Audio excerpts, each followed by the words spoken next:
Every warrior have ever received a punch. And I do not necessarily mean it in the fight, but in the whole life.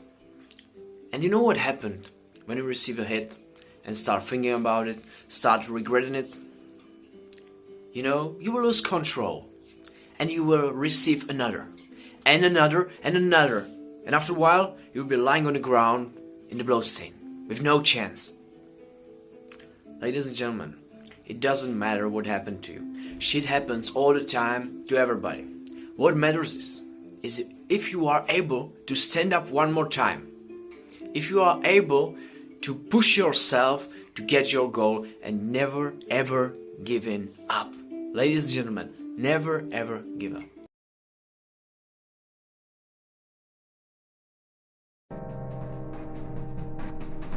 Dream big. You have dreams. I have dreams. We all have dreams. Today, you will dream. Today, you will reawaken those dreams. Those dreams in your life. Today, you will create new dreams in your life. Today, you will chase those dreams. You're in a zone, baby. You're making a comeback, baby. You are determined to accomplish your dreams. Who cares what others think? It's your dream. Who cares what others say? This is your dream. Dream big, my friend. Then dream even bigger. Dreams can come true. You will make them come true. Dreams can happen. You will make them happen. Today, I will choose to dream. Today, I will choose to dream even bigger. Today, I will own my dreams.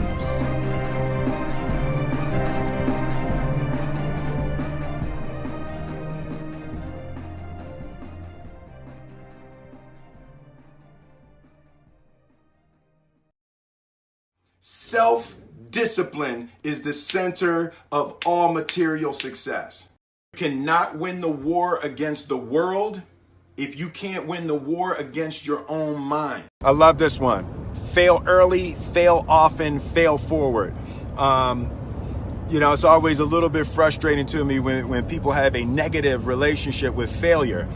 Failure is a massive part of being able to be successful. You have to get comfortable with failure. You have to actually seek failure. Failure is where all of the lessons are. When you go to the gym and you work out, you're actually seeking failure. You want to take your muscles to the point where you get to failure because that's where the adaptation is. That's where growth is. Successful people fail a lot. They fail a whole lot more than they succeed, but they extract the lessons from the failure and they use that the energy and they use the wisdom to come around to the next phase of success. You gotta take a shot. You have to live at the edge of your capabilities.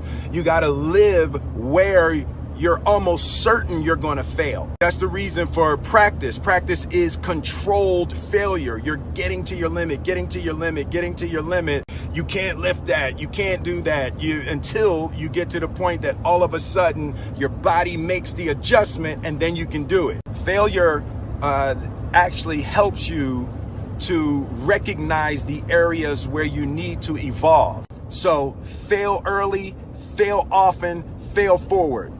So a dude screamed to me the other night, "Hey, Will, I want to be an actor, man. I want to be an actor just like you." People say stuff to me like that. I'm like, yeah, man, you can do it. Give them an encouraging word. But I was just sitting in here thinking, and it dawned on me, 99% of people that say stuff like that are not willing to do what it takes to make their dreams come true. The Marines have a saying, everybody wants to go to heaven, but nobody wants to die. And that's just real. At the center of bringing any dream into fruition is self-discipline. Something as simple as food and eating It's not about your body as much as it is about your mind. It's getting command of your mind to be able to choose actions that are in your own best interest. Every day, we are choosing shit that's not in our own best interest, right? So if the world is attacking you and the world wants to fight you and the world's trying to hold you down, so you're going to kick yourself in the balls? So you're going to stop yourself from getting what you dream. Self-discipline is the center of all material success.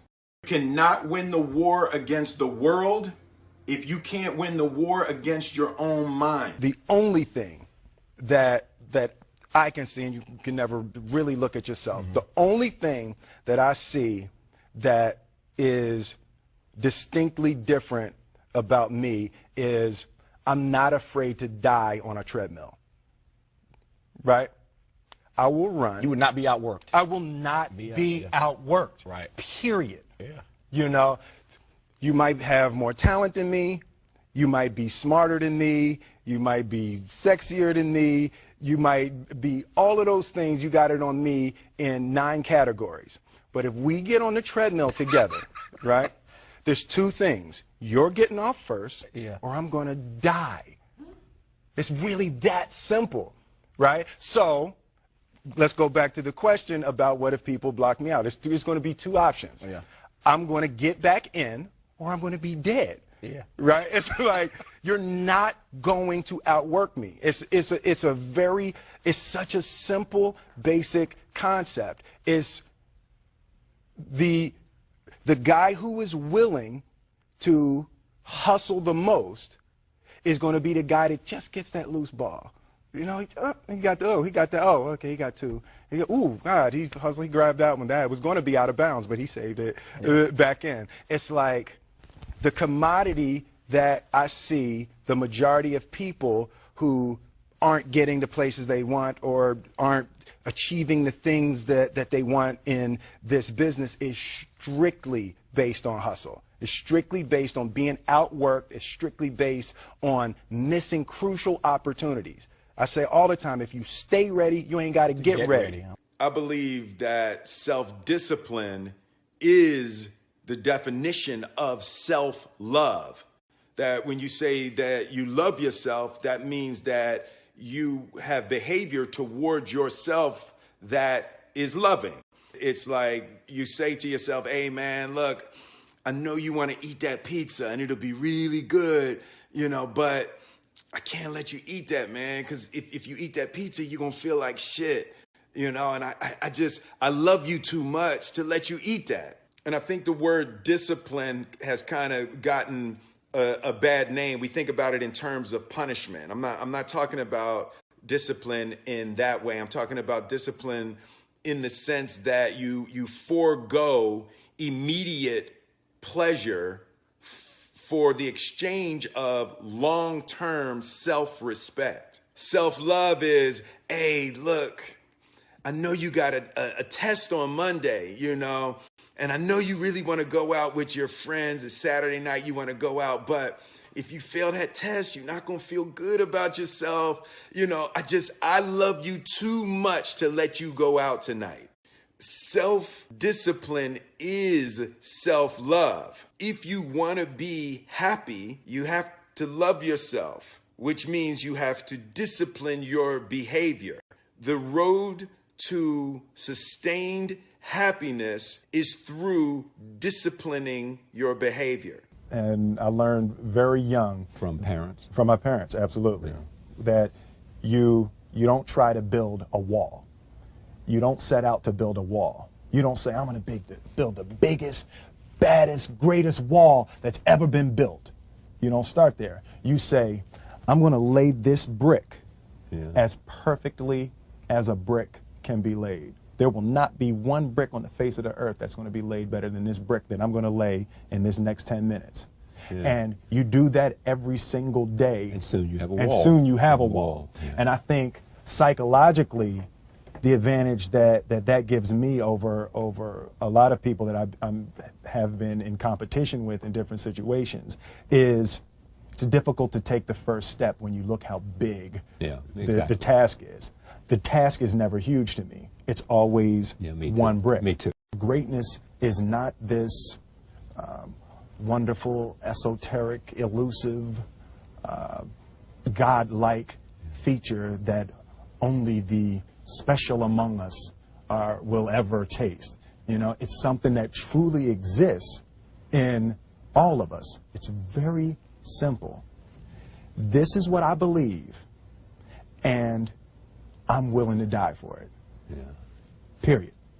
It's that simple. I know who I am, and I know what I believe. I know who I am, I know what I believe. That's all I need to know. And that's all I need to know. So from there, you do what you need to do. Yeah. You know, and I think what happens is we make the situation more complex than it has to be. Because we're looking for complexity. There's got to be something complex to understand. It can't be that easy. The separation of talent and skill is one of the greatest misunderstood concepts for people who are trying to excel, who have dreams, that want to do things. Talent you have naturally. Skill is only developed by hours and hours and hours of beating on your craft. I've never really viewed myself as particularly talented. Where I excel is ridiculous, sickening work ethic. You know, while the other guy's sleeping, I'm working. While the other guy's eating, I'm working. There's no easy way around it. No matter how talented you are, your talent is going to fail you if you're not skilled. You know, if you don't study, if you don't work really hard and dedicate yourself to being better every single day. If there was one concept that I would suggest to people to take a daily confrontation with, is fear. The problem with fear is that it lies, right? So fear tells you, hey, you know, if you say that to that girl, she's going to know she has you, you know, and she'll never really be attracted to you if she knows how much you attracted to her. Don't say that. No, how we get her is when she walks by, ignore her. Right, it's a you know, it's like pop it on your shoulder. Fear tells you dumb shit like that, right? You know, so you know, for me, the daily confrontation with fear has become a real practice for me since about three years ago. I went skydiving in Dubai, right? And skydiving is a really interesting confront with fear, right? So everything's normal. So you fly and you go up to 14,000 feet, and you notice there's a light. It's red and it's yellow and green, right? So right now the light's red. So then you start thinking at some point the light's going to go green, but you don't know what's going to happen, right? And you wait and it goes yellow. And the light goes green, and somebody opens the door, and in that moment, you realize you've never been in a freaking airplane with the door open. Right? Terror, terror, terror, terror, right?